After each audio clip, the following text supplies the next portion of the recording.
Welcome to another episode of Habs After Dark. Boys and girls, ladies and gentlemen, my name is Devin. This is Recliner Sports, and we're here to talk about another overtime loss by the Montreal Canadiens, this time to the Columbus Blue Jackets. So that is 5 consecutive losses for Montreal.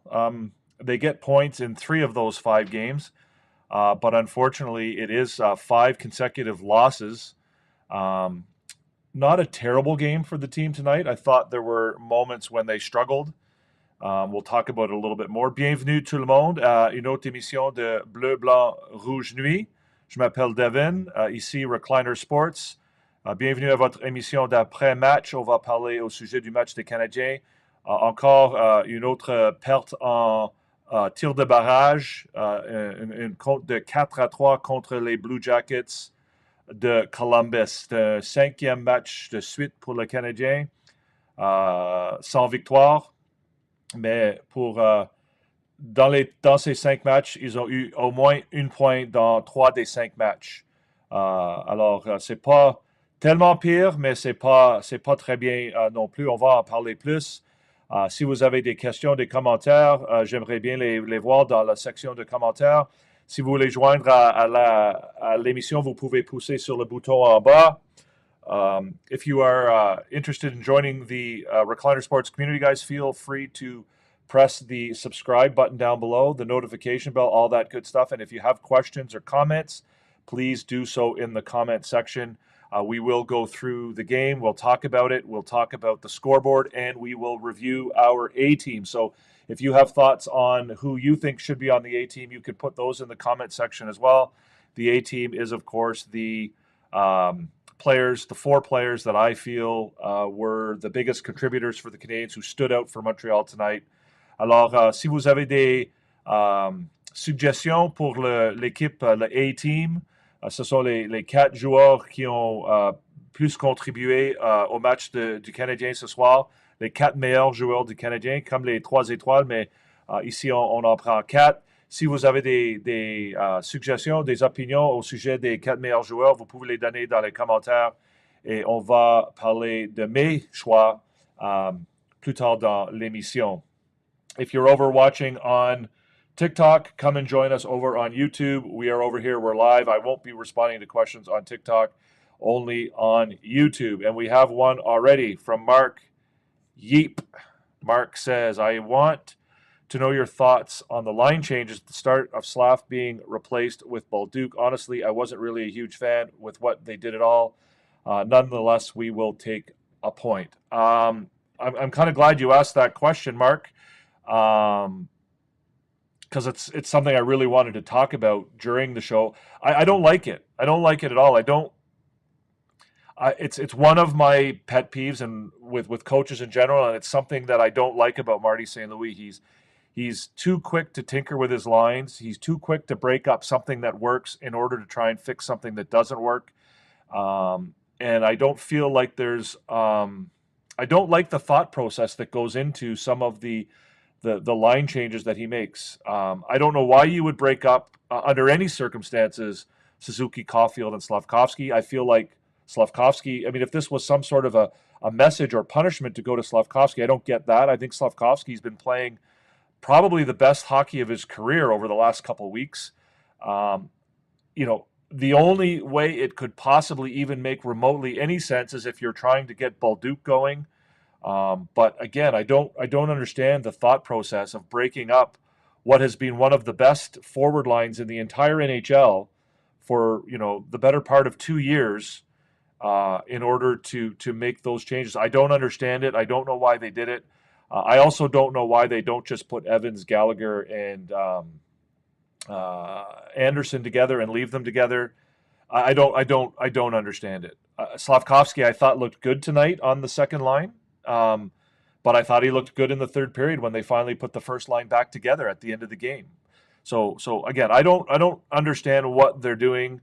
With the possible exception of maybe trying to light a fire under Bolduc and give him an opportunity. But even then, I don't understand it. I really don't. Slavkovsky is not going to be as effective playing with those other guys, and the first line is not going to be as effective without him. And that was the case tonight. That was the case. I mean, obviously, I think Slavkovsky gave a little bit of a boost to Kapanen and Demidov, and I think you would expect that a little bit, but I mean, it didn't nearly make up for the loss, the loss or what the loss meant to the first line of not having him. I just think it's tough. We can't find a win. Yeah, I mean, the Canadiens are, struggling right now. They've got some injuries. They've got some adversity. We'll see how they come out of it. I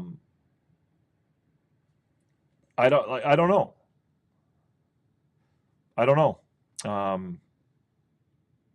Yeah, we'll see how they come out of it. Could we play some fun games, some live, like a Habs player guessing game? Yeah, we could do something like that. Maybe you could make some suggestions for me in the comment section, outdoor guys. Thanks for being here, by the way. I think you're new here, so I appreciate you being here. If you're not subscribed yet, please hit the subscribe button down below. But yeah, if you want to come up with, I can try and come up with some ideas. But yeah, if you have any specific suggestions, I'd be interested in hearing them.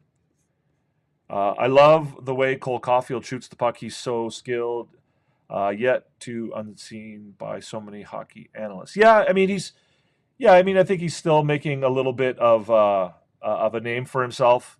I think he is. I think there's still people out there who are learning a little bit about him. I think, he does shoot. What I like about him is he gets the puck away quickly, right? And I think that's something where Slavkovsky and some of the other younger guys on the team, need to work on a little bit. But he's got a fantastic shot, but he's become a lot more than just a shooter, right? He's not just sort of that post up spot shooter that he would have been when he first came to the league. He's become a much more complete player, and I think that's what makes him so valuable.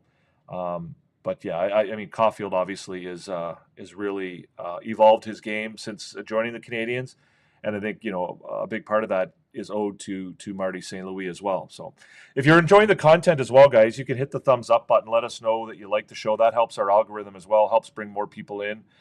So there's a thumbs up button somewhere down below the screen there.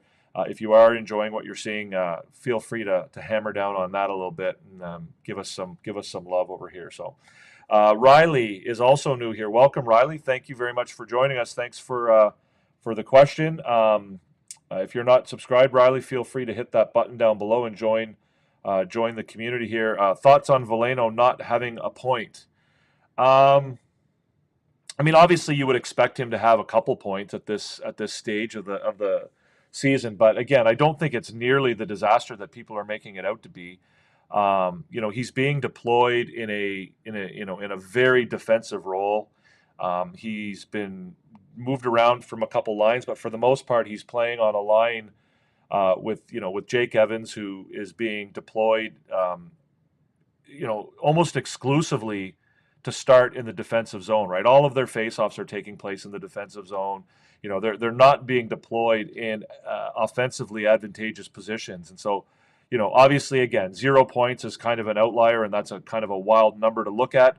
But, I mean, I don't know how much offense you could really expect from a guy like Joe Veleno, who has been asked to play a certain role and is being put in a situation where offense isn't going to be something that comes very easily. So I think that a little bit of a deeper dive into what's going on with Joe Veleno will reveal that, perhaps, it's not just about the amount. Again, there are a lot of people who are criticizing Veleno, saying that he, quote unquote, brings nothing to the game. He's bringing nothing. And I don't think that's accurate. There's a lot more to what he's bringing than just the offensive production. And keep in mind, this is the 13th forward, right? If everybody was healthy, he wouldn't be in the lineup at all. He's playing in a very defensive-oriented role on the fourth line. Typically, he's getting, tonight he had 9 minutes and 31 seconds of ice time. He's typically getting less than 10 minutes of ice time. And so, what what are you really expecting from a guy who is in that situation, right? A guy who is changing his game, right? He's not been historically a guy who focuses on defense, but he's being asked to play that role for Montreal, and so I personally don't have any issues with. Obviously, you'd love for him to have points, but given the role he plays on this team, I don't have a problem with it. And I think that, frankly, I think a lot of the criticism that he's getting uh, from fans who aren't digging, beyond the surface, I think it's a little bit unfair. Um, I don't think it's very, very fair. Uh, did you notice Arbor Jackeye fights this year? So far, I fear he's losing the grip he used to have on players, are finding out how to fight him. No, I don't know. I don't know if that's. I mean, who's he fought this year? I mean, Tanner Jeannot is no pushover. Obviously, you would expect Jackeye to do better, but I don't know. What's he had 2 fights this year? I don't know. I'm not concerned that he's forgotten how to fight, or that everybody else has learned how to be so much better at fighting that they're, that now he's, and even if he can't win every single fight he's in, does that really, I don't know, is that the end of the world? I don't know. I'm not concerned about Arbor Jackeye. Um, I'm more pleased with the fact that he is um, playing much better hockey, and he's standing out a little bit more on the defensive side of the game, and he's playing, his all around game is a lot better. Thoughts on Monty's game so far this year? I mean, he's struggled. I mean, he's been up and down. Probably down more than up, obviously. But he's a veteran goalie. He's the number one goalie on the Montreal Canadiens, and I think he's going to work hard, and he will probably. I mean, he'll eventually figure it out. I don't think that it's fair to suggest that like again, in order for Montreal to succeed this year, they're going to need both Dobesh and Montembeault playing well. And the idea of just sort of abandoning one and giving all the ice to the other, and we're seeing it now, right? Dobesh started out great. Now he's struggling a little bit, but you need to have both guys going in order to succeed, right? Um, you need both guys. And so, it's not a matter of, okay, well, Dobesh is hot, we're going to play him until he's not hot anymore. And then we're going to, you've got to find a way. And it's a tough, it's a fine line, a thin line to walk across, to get those guys both firing at the same time. Yeah, Jeff. I mean, he has slimmed down. You're talking about you're back talking about Jackeye again. Yeah, he took off some weight this year, and he's yeah. I mean, he's his game is obviously the fans see the fighting, and that's a big part of it. Um, but his game is if he's going to be a long time NHLer, it's going to be predicated on a lot more about that than that. You're trying to believe in Mike Matheson, but there's just something about his game I don't like and don't know why. I don't know why either. I don't know why either, outdoor guys. I think Mike Matheson has probably been the Canadiens' best defenseman so far this year. Him partnered with Noah Dobson has been a revelation. I think those two guys have been fantastic. They've been one of the best defensive pairings in the league. Um, I don't understand the criticism that Mike Matheson gets and has gotten for the last several years. Riley, personally feel Dobesh is a better starter option this year, but I think Monty will find his game and step it up. Yeah, I mean that. I mean, I don't. I mean, obviously, when a guy goes 6-0 to start the season and has gaudy numbers, then that's easy thing to say. But you also have to keep in mind that the guy's played 25. He's played 25, 26 games in his entire life in the NHL. So you don't just sort of hand over. You don't just hand over the number one starting job to a guy based on a month and a half of one season. Like it's not feasible. It doesn't make sense. right? Yeah, maybe you give him more starts. Yeah, maybe you give him a little bit more longer rope, and maybe you give him, a few more opportunities. But to name him the number one, or to say that he's the better option, I just don't. It's way. I mean, we're seeing it now, right? It doesn't last forever.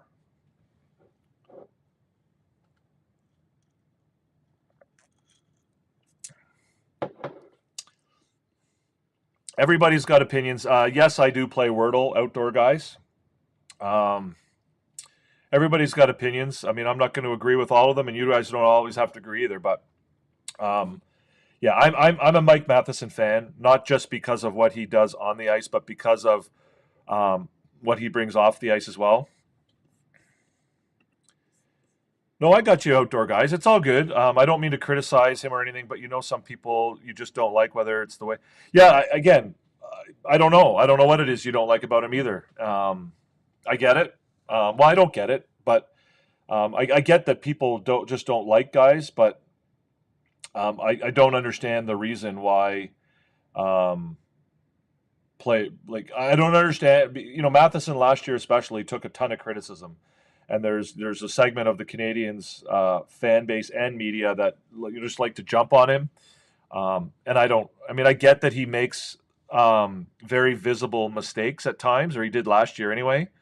But that had more to do with the fact that he was playing so much hockey and he was on the ice in so many different situations. So I'm a fan of Matheson. I think he's been a great player for Montreal.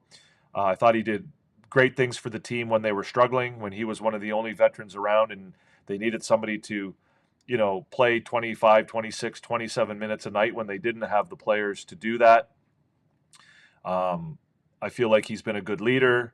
I feel like he's a local boy. I feel like he, has a commitment to the city and the organization. I love that he does his interviews in both French and English. Um, I feel like he's a guy who's done everything right and done his best to be a positive influence. And I like the guy.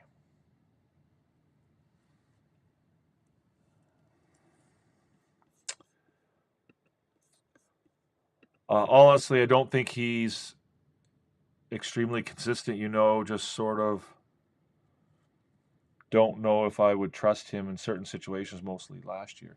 Well, yeah, I mean, it's obviously a huge difference from this year to last year. But I mean, the reason he wasn't consistent last year was because he was playing so much, and he was playing in so like he was killing penalties. He was on the power play. He was, he's out there expected to be, steady defensively. They play, they go to Colorado and he's put out there to shut down Nathan McKinnon. And but he also is the guy that they put out there in the last 2 minutes of the game if they're down by a goal. And he's put in all of these different situations. And I think that this year, with the addition of Dobson, he doesn't have to take on that much responsibility or as much responsibility. And because of that, I think, again, I don't think that he was inconsistent last year. I think it was he would make the occasional mistake. But when you're on the ice for 28 minutes, 27 minutes a game, you're going to make mistakes. And sometimes they're going to be in important, situations because you're put in those situations, right? He was the guy that they would put out in all of those tough, whether you're ahead by a goal or down by a goal in the last minute, who's out on the ice? Well, Mike Matheson's out on the ice. And so, yeah, he's going to make, big, big plays, positive and negative because he's on the ice at the big times. I don't think it's fair to say that he wasn't consistent. Um, Again, I think that there's a difference between being inconsistent and being somebody who makes mistakes. But again, if you look at the numbers, I don't think he made any more mistakes than anybody else. He just was, he was on the ice that much more. So I'm always going to defend Mike Matheson because I think he has taken a lot of undeserved criticism, and he's played fantastic so far this year. Let's take a quick peek at the scoreboard, guys. Give us a thumbs up, guys. If you're enjoying the content, you're enjoying what you're seeing, let me know by giving us a thumbs up. We get 0 thumbs up so far. So we have a 4-3 final in the shootout, gang. The first goal of the game in the first period, Zach Werenski from Olivier and Coyle. Werenski just kind of walks in from the blue line. The defense backs off him, and he just, scores with a nice shot. Again, Werenski is probably the best player for Columbus, and he showed it on that play. Kapanen scores early in the second period, set up by Matheson and Demidov. Again, just in front of the net. Nice little sort of in-tight passing play. The puck gets to Kapanen. Kapanen buries, I think, his 7th of the year. I think he's got 7 or 8 already this year. Fantilli and Voronkov score later on in the second period to give Columbus a 3-1 lead after 2. And it doesn't look great heading into the third period for Montreal. The Canadiens, we're going in down by 2 goals into the third period. They're not playing their best hockey, but, there's signs that there might be something going on there. Anderson scores almost midway through the third period, gets the puck at the side of the net and buries it from Roy and Hudson. And then Hudson scores with about 1 minute and 20 seconds left, 6-on-5 with the net empty. He takes a shot from the point that looks like it deflected off somebody, but it's hard to tell if it was Juraj Slafkovsky or the Columbus defenseman in front of the net. I'm going to just go back and check the NHL scoreboard just to make sure. Yeah, they have not changed it yet. So I guess they're going with the fact that it was Hudson's goal. So Hudson ties it up at 18:41 at 3-3. And so then we're heading to overtime. Oh, I didn't switch this over, guys. Sorry, you're staring at a graphic. Not that my face is any better, I'm sure. Then you have overtime.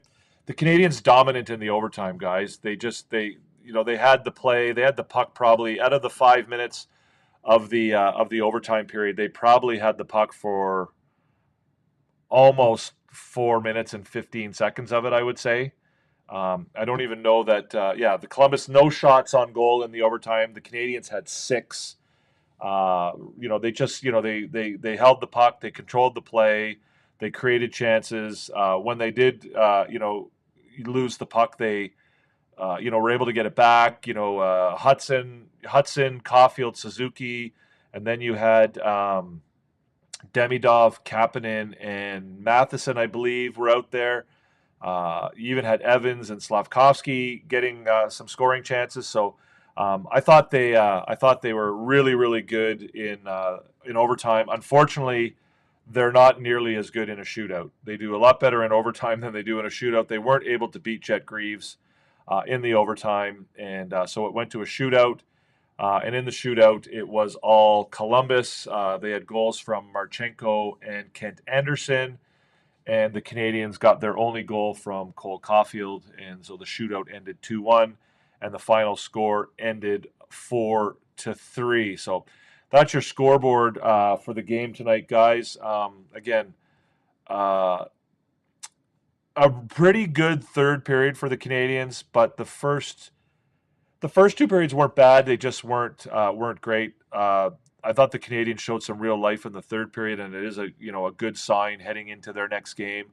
And it probably is a good sign to them that they're able to play, a good message to themselves that they can play without the guys that they have out injured right now. They can play without Gouli. They can play without Newhook. They can do it without those guys.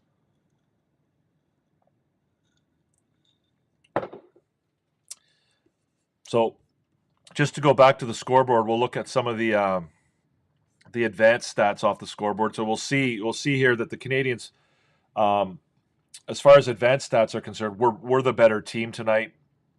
Corsi was 58-45 for Montreal, meaning shot attempts, 58-45 in favor of the Canadiens. I'm just going to make sure that these have not changed since it's actually now 59-45.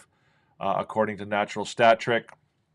Shots on goal were 32 to 23 in favor of the Canadiens, so they outshot more shot attempts and more shots on goal, significantly more shots on goal. good news, I guess, for the team. Maybe not the best news for the goaltender. The hits were 17-15 in favor of Montreal, so they were the more physical team. So all those people out there that are saying that the Canadiens are too small and too soft, I mean, they out-hit their opponent more often than not. They were very good in the face-off circle tonight, winning 30 of 51 face-offs. They had more high-danger chances, 12-9, and the expected goals were 3.21 to 2.06. So, again, that number is an indication that the Columbus goalie saved more goals than you would expect, and that Jakub Dobeš allowed more goals than you would expect. So good news for the team in the sense that they were able to carry the play in that sense, but maybe not such good news for Jakub Dobeš and the contributions he made to the game tonight. Outdoor guys. Fun fact, I was extremely lucky to meet Cole Caulfield. I was at his restaurant in Montreal one time, and he walked in, and I was in utter shock, and you can expect he was such a down-to-earth guy. It really made me realize how the NHL guys are humans, and I can't imagine the players get so much hate and death threats. They just really made me realize. Yeah, I mean, I didn't realize that does Cole Caulfield have his own restaurant in Montreal? I didn't realize that if he does. Yeah, I mean, these guys are human beings, right? I mean, obviously they're extremely talented and, they're special in their own way. But, at the end of the day, they're humans, and they go home. They got moms and dads and brothers and sisters and, wives and kids. And, that's why I think, it's imperative that we as fans, cool it sometimes. You know what I mean? Like sometimes, this restaurant, sorry, outdoor guys, I gotcha. I think sometimes as fans, especially, in some of the, the Canadian cities in the NHL, I think, fans can get a little out of control a little bit.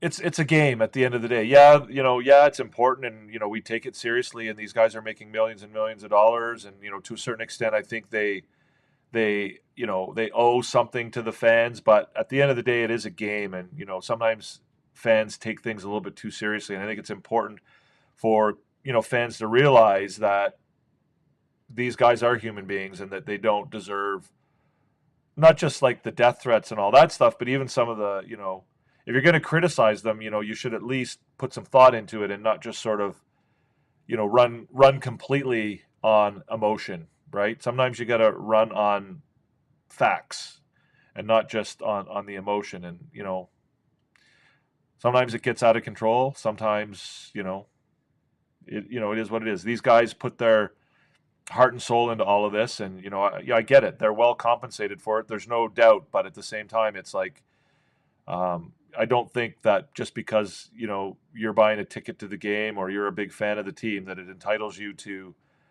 become an unreasonable person about it. And again, it's not just about the the death threats and the hate and all that kind of stuff. It's it's about the criticism sometimes. Like let's be realistic about it. So there you go, guys. There's your scoreboard. Again, 4-3 final. I haven't seen anybody. Does anybody have any thoughts on their picks for the A team tonight before I put it up on the board? Anybody? Who are your picks for the A team tonight? Who do you have as the Canadiens' 4 best players for tonight's game?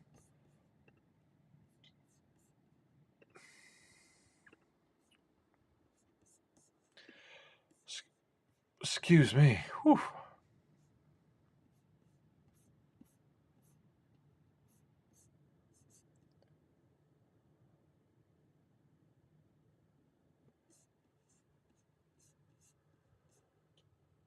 Anybody? Nobody? Got any thoughts on it? Well, I'll put it up anyway.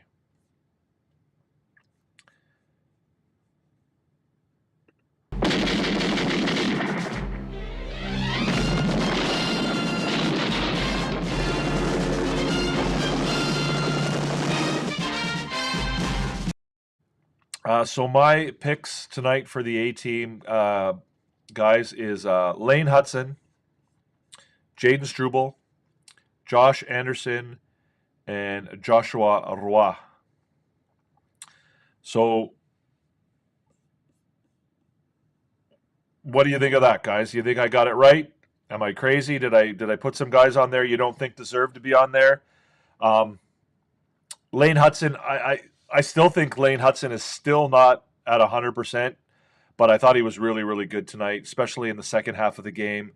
I feel like his passing coming out of the zone is not as crisp as it has been in the past, but his movement and his elusiveness in the in the offensive zone was very evident tonight, especially towards the end of the game when they needed to get back into it. He was a catalyst to that tying goal, obviously. But even before that, he was just a guy who was doing what it took when it was most important, right? This was the time when it really had to happen, and he was there showing up. Jaden Struble, again, just another really solid game. I think that both he and Jack-I have played really, really well. Jack-I maybe took a bit of a step backwards tonight compared to his last 3 or 4 games, but again, Struble and Jack-I both, your fifth and sixth defensemen, they've both played really well of late. I've got no complaints. Struble tonight finished up. Let me just get there quickly. Come on, Devin, let's do this. Right. Expected goals for Struble tonight, 85%. So he's on the ice for 85%, expected goals for versus against. Joshua Roy, 88%. So again, his first game back with Montreal, plays 11 and a half minutes, not the most ice time in the world, but again, he's on the ice for 0.8 expected goals for and just 0.1 expected goals against. He's on the ice for 8 scoring chances for and just 1 against. He's on the ice for 17 shot attempts for and only 2 shot attempts against. That's pretty impressive. 10 shot.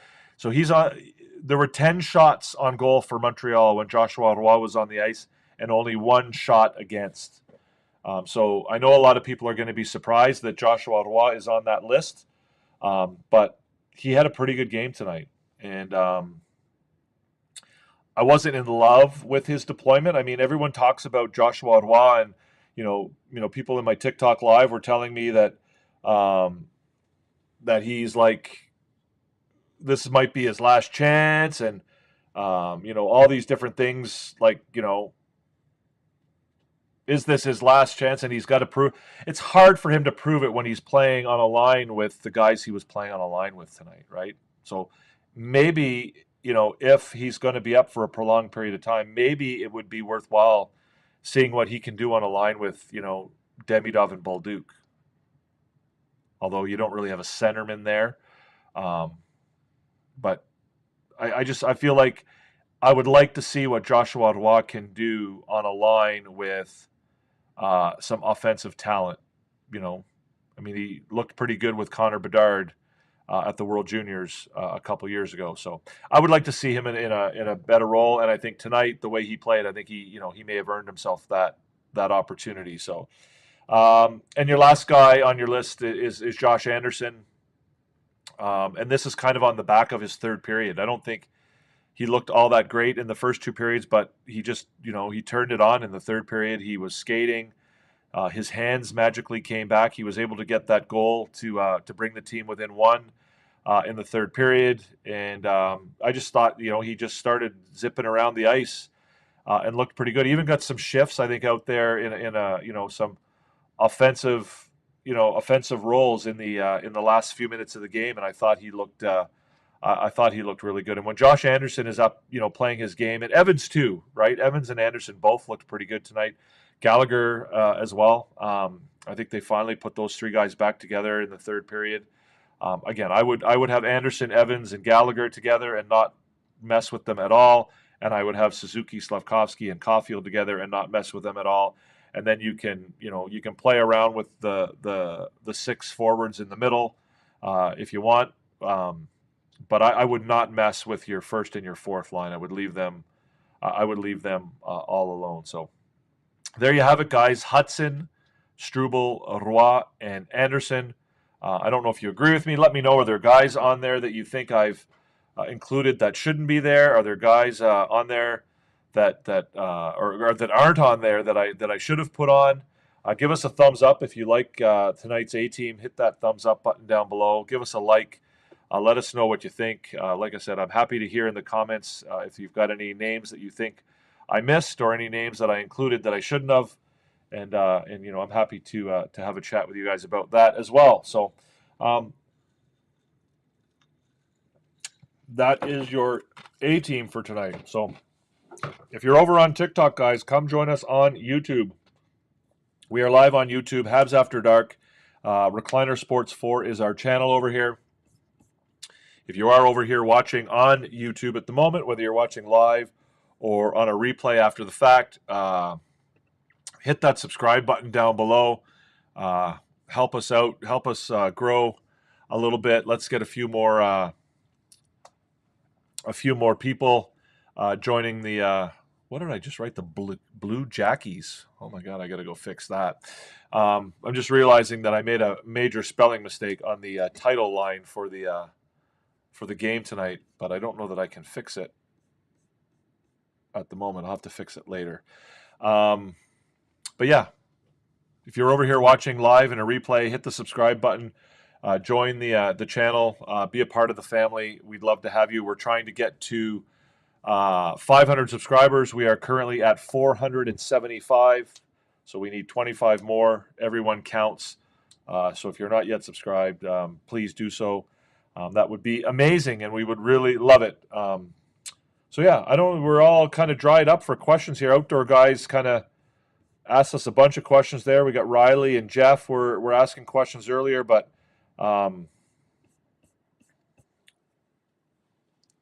anybody else got anything to contribute? I mean, we can end things a little bit early tonight. The game started late. It is after midnight here where I live.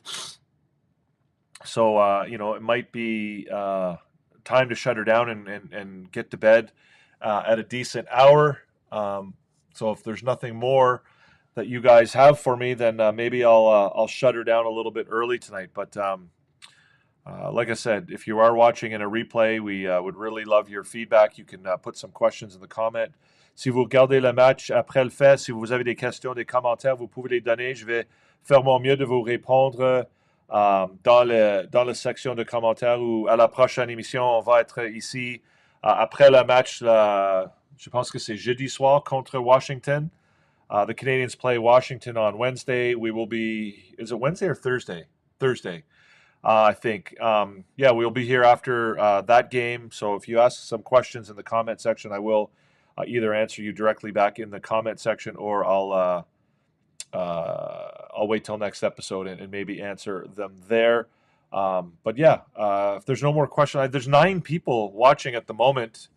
But I hate to end it while there's people still watching, but I can't sit here and just talk to myself. So yeah, I think that might be it for tonight, guys. So c'est tout pour ce soir. Merci beaucoup à tout le monde d'avoir été ici. Thank you very much, everybody, for having been here. Like I said, I do appreciate it. Give us a thumbs up. Hit the subscribe button. Hit the notification bell. All that good stuff. Montreal Canadiens fall their 5th consecutive loss. This one, again, in overtime, so they do get another point. And now they are, where are they in the standings at the moment? I should check this to get proper up-to-date. The standings right now, the Canadiens are, they are tied for 2nd in the Atlantic, and they're well in a playoff position still at the moment. So they are behind the Bruins. Well, they're technically behind the Bruins. The Bruins do have 2 games in hand and are ahead of the Canadiens by just the 1 point. They are tied with Detroit. and who else in the division? So yeah, so Boston at 24, Detroit and Montreal with 23 points. Ottawa has 22, and Florida has 21. So they're still in pretty good spot, guys. Obviously, these injuries are going to be an interesting thing to weigh and look at over the next few weeks and months. But yeah, they're still in pretty good shape, and if they can turn things around a little bit and get her going, everything's going to be all right. So that's it for tonight, guys. Thank you very much. Merci beaucoup. À la prochaine fois. On va vous voir après le prochain match. Thank you very much. Bonsoir. I hope you enjoyed the show, and I hope you enjoy the rest of your night. Peace out. To Hoffman, Monahan parked in front, docks to Caulfield, fires, scores! You are about to enter Tabs After Dark with Recliner Sports.